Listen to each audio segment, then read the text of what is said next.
By the time he was 15, Dave was ready to strike out on his own. So in the fall of '76, he got his own apartment, began selling pot, and dove headfirst into a world of drugs and music. I started to deal pot because there's not really any other way for a 15-year-old to make money besides peddling your ass, and I wasn't into that. And I was dealing drugs to someone who worked at a record store, and she would come and have sex with me during the day, and then she would drop off records and I'd give her pot. And she'd go back to work. That's how I got my first Iron Maiden record. That's how I got my first Motorhead record. Full-blown English evil music. Part of the whole style I even have right now is obviously indebted to her being a dope fiend, you know. If you like to gamble, I'll tell you how you land. You win some, lose some, they do the same to me. By the spring of 1978, David dropped out of high school and picked up an electric guitar. I started to see the way people would fawn for guitar players. You know, the girls were just crazy about these guys, and the guys would, you know, give them drugs and alcohol and stuff like that. I thought, you know, free pussy, free alcohol, free drugs, I'm in. Where do I sign up? Playing faster and heavier than his hard rock heroes, he soon cobbled together a speed metal band called Panic. And through the group's small-time gigs, he glimpsed the first signs of salvation.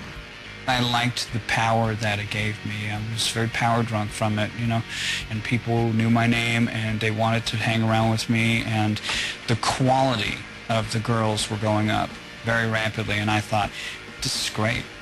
At 17, Dave was his own man and afraid of nothing. In June of '78, he tracked down his father, John, and arranged to have a beer with him a few days later. But his father would never keep the appointment. I get a call from one of my sisters saying that he'd had an accident. My dad had a very serious aneurysm, and no one knew how to get a hold of the family. So it was about 2 days before they finally got a hold of me, and by that time it was too late to give permission to really do anything to help him. When Dave got the news from his sister Suzanne, he was in the midst of a drinking binge. Still, he raced to the hospital. I rode on a moped with a bottle of Old Granddad in my pocket, drinking straight whiskey, running red lights. I showed up drunk. My sister Suzanne, she looked at me and she said, "You're going to end up just like him." And I'll be damned if she wasn't right. John Mustaine died on June 23, 1978, but his death did nothing to slow his son's growing addictions. I'd already tried psychedelics, LSD, and mushrooms and stuff like that. And everything was legal to me because I answered to my own set of angels. When I realized I was a drug addict and an alcoholic, I didn't think, oh my God, I'm like Otis from Mandy and Mayberry, you know? I thought, oh my God, I'm Keith Richards. I'm James Dean. I'm cool. Within a year, Dave was freebasing cocaine and getting bored with Panic. Then in the fall of '81, he saw a newspaper ad for a guitar player. It had been placed by a band called Metallica. There was an ad in there for lead guitarist wanted, and they had said they were looking for someone influenced by Iron Maiden and Motorhead. I just got this phone call from this guy who basically just called up and started talking. I mean, after hello, I don't think I said anything for like the next 10 minutes. He was just going blah, blah, blah, blah, blah, blah. So I go to audition for this band, and I took my amps and everything, and I plugged in, and I'm warming up. He had this shrieking lead sound that would cut through any soundproofing. Everything just was exploding out of everywhere of him. I said, well, are we going to audition? And they said, no, you got the job. Dave Mustaine believed he'd finally found a place in the world where he fit in. But his sanctuary would be short-lived. Next, Mustaine and Metallica duke it out. He was on a road to killing possibly all of us at one point. And later, Dave's dance with death. They took me to an emergency room, and then I died.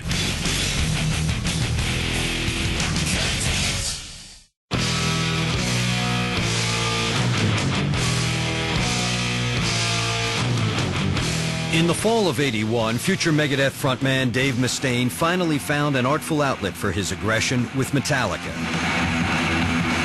The band was at the cutting edge of a musical revolution called thrash, a fusion of punk rock and hardcore heavy metal. It was angst and testosterone driven about anarchy and things like that. Four of us were the detonation, the beginning of something that was going to really affect music forever. With songs like Jump in the Fire, Metallica cranked up the oral anger of seminal metal bands like Motorhead, clashing head-on with the glam groups dominating the LA music scene. So tell me what you think about glam rock. To me, glam rock stands, glam means gay LA music.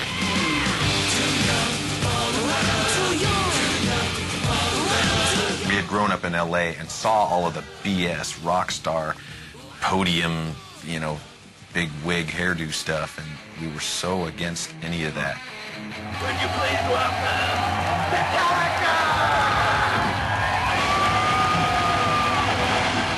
Metallica spent a year perfecting their sonic jabs in clubs and studios, proving that their bad boy image was no act.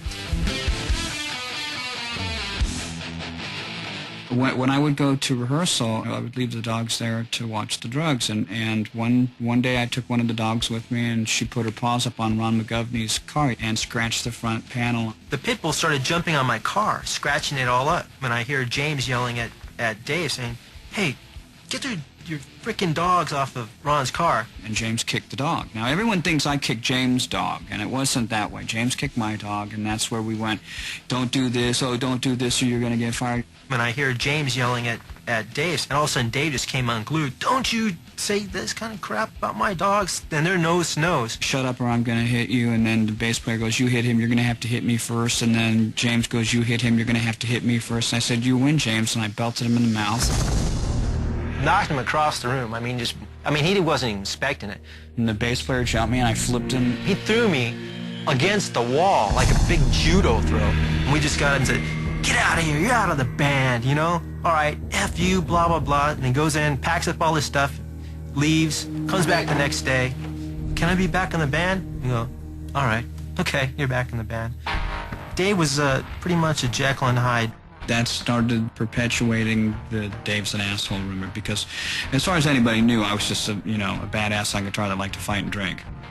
Well, it just got worse. I wasn't home one time, and Dave was sitting there drinking, and my bass was on a guitar stand, and he decided to take a whole beer and just pour it right into the pickups on my bass. Just down the whole thing in there. I didn't know anything about it. Go plug it in. About blew me across the room. Shocked the hell out of me. I told Dave, "Look, you guys get the F out of my house. James, get out. You're going to have to leave. I mean, that's it. I can't take it anymore." Within weeks, McGovney was out of the band. He just was not dangerous. You know, if you're going to be in Metallica, you're four badasses, not, three men and a baby, you know. They came in the U-Haul, loaded up their stuff, and they were off to San Francisco.